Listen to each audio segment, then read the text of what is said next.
Hi, hello, నమస్తే, good morning, good afternoon, good evening. నేను మీ Abhilash. Welcome to our new podcast. Yes, ఈ ఎపిసోడ్లో చాలా విషయాలు మనం తెలుసుకోబోతున్నాం. అండ్ ముందుగా ఆర్జే అభిలాష్ తెలుగు లిసనర్స్ అందరికీ కూడా గ్రాండ్ వెల్కమ్ చెప్పేస్తూ ఉన్నాను. ఈరోజు ఒక చిన్న కథను చెప్పబోతున్నాను. ఆ కథలో నుంచి మీరేం గ్రహించారో చెప్తే చాలు. ఒక ఊర్లో ఒక 25-30 ఏళ్ళ మధ్య వయసున్న ఒక బాహుబలి లాంటి పర్సనాలిటీతో ఒక మంచి కండలు తిరిగిన వ్యక్తి ఉండేవాడు. సో ఆ ఊర్లో అందరూ బాహుబలిగానే పిలిచేవారట ఆ వ్యక్తిని. తనకేమో మంచి కండలు, మంచి బాడీని చూసేసి అరే నాకు మించిన వాళ్ళు లేదు, నేను ఏమైనా సాధించగలనే ఒక కైండ్ ఆఫ్ గర్వం ఉండేది. అన్నీ బాగున్నాయి, నాకేంటి తక్కువ అనుకునే థాట్తో తను అలా ఉండేవాడు. అయితే తెలివి ఉంది, బలం ఉంది అని అనుకుంటూ అలా కొనసాగించేవాడు. కాకపోతే ఏం జాబ్ లేకపోయేసరికి ఇంట్లో వాళ్ళు ఫోర్స్ చేస్తుంటే సరే ఇలా ఉంటే కాదు, మరి ఎక్కడో ఒక చోటుకి వెళ్ళిపోయి ఏదో ఒక జాబ్ చేసుకోవాల్సింది అనేసి వెతుకుతాడు, ఊరూరా తిరుగుతాడు. పాపం జాబ్ దొరకదు. సరే అనేసి ఇప్పట్లాగా అప్పుడు సాఫ్ట్వేర్లని ఇంకోటి అని ఉండవు కదా. సో ఏదో ఏ కూలి పనో అదో ఏదో చూసుకుందాం అనేసి వెళ్తూ ఉంటే ఒక చోట కట్టెల వ్యాపారం చేసే ఒక షౌకార్ కనిపించాడు.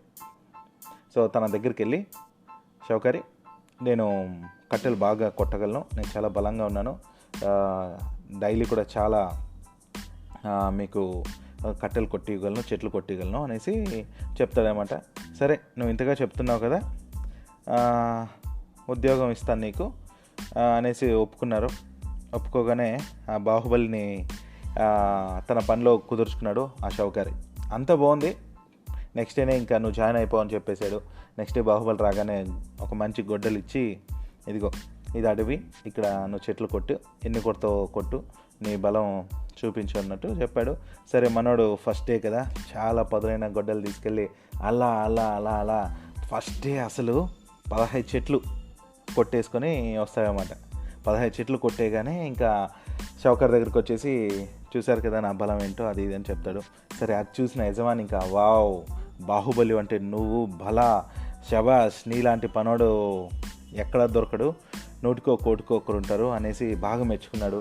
మన బాహుబలి ఏమో ఉప్పొంగిపోయి మరి ఆ ప్రౌడ్తో ఇంకా నెక్స్ట్ డే ఇంకొంచెం కష్టపడి 10 చెట్లే నరుకుతాడు. అరే అనుకుంటూ ఇంకా థర్డ్ డే రానే వస్తుంది. ఆ 3వ రోజు వెళ్ళి కష్టపడతాడు. చాలా కష్టపడి ఇంకొంచెం కష్టం పెట్టి చెట్లు కొట్టినా కూడా 6 చెట్లే కొట్టగలుగుతాడు. మరి ఇంకా 4th డే వెళ్తాడు. 4th డే ఏమో చెట్లు కొడుతూ ఉంటే ఈసారి ఏమో మరి 4 చెట్లే కొట్టగలుగుతాడు. అదేంటి ఫస్ట్ డేకి 4th డేకి ఇలా నా సామర్థ్యం తగ్గిపోతుంది, అసలు ఏమైంది అనేసి పాపం చాలా బాధపడుతూ ఉన్నాడట. సో ఈ బాధనంతా మరి షౌకర్ దగ్గరకు వచ్చి చెప్పుకున్నాడట.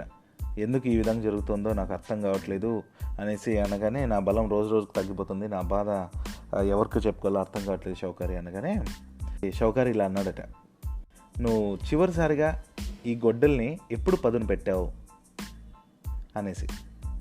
అప్పుడు ఈ బాహుబలి అన్నాడట, కండల వీరుడు బాహుబలి, పదును పెట్టడమా, నాకు చెట్లు కొట్టడానికే టైం సరిపోవట్లేదు, రోజంతా కొట్టడంతోనే సరిపోతుంది, ఇక పదును పెట్టడం ఎలా కుదురుతుంది అని అన్నాడంట. అప్పుడు మన కట్టెల వ్యాపారి, అదే షౌకారి ఏమన్నాడంటే, చూడు బాహుబలి, గొడ్డల్ని నువ్వు పదును పెట్టకుండా ఫస్ట్ డే కంటే సెకండ్ డే బలం ఇంకొంచెం బలంతో కొట్టినా మరి అది పదును పెట్టండి ఉపయోగం ఉండదు. అలాగే నిజ జీవితంలో కూడా మనం మన నైపుణ్యాల్ని పదును పెట్టడం మానేస్తే, సాన పెట్టడం మానేస్తే మన సామర్థ్యాలు తగ్గిపోయి పనికి రాకుండా తయారవుతాం. సో కాబట్టి మనం మన తెలివితేటల్ని పెంపొందించుకుంటూ వయసుతో సంబంధం లేకుండా నిత్య విద్యార్థిలాగా డైలీ కొన్ని విషయాలు నేర్చుకోవడానికి, ఒక్క కొత్త విషయం నేర్చుకున్న నీ సామర్థ్యాలని నువ్వు పెంపొందించుకున్నట్టే. సో అలా వెళ్ళి విజేతగా నిలువు అనేసి చెప్పాడంట. సో ఈ పోటీ ప్రపంచంలో మిత్రులారా, మనకు కావాల్సింది ఏంటంటే తెలివితేటలు, ఎప్పటికప్పుడు అప్డేట్ అవ్వటం, పరిస్థితులకు అనుగుణంగా మలుచుకోవటం. ఇవంతా ఎలా వస్తాయి? ఎప్పుడు మనం తెలుసుకుంటూ ఉంటేనే వస్తాయి. సమాజంలో మనం కూడా ఒకరిగా బతకాలంటే ఇవంతా చాలా ముఖ్యం. లేదంటే పనికిరాని వాళ్ళలాగా పక్కన పట్టేస్తారు. గుర్తుంది కదా? All the very best. ఇంకా డైలీ కూడా మీరు మీ సామర్థ్యాలని పదులు పెడుతూ ఉంటారనేసి ఆశిస్తూ సెలవు తీసుకుంటున్నా. జై హింద్.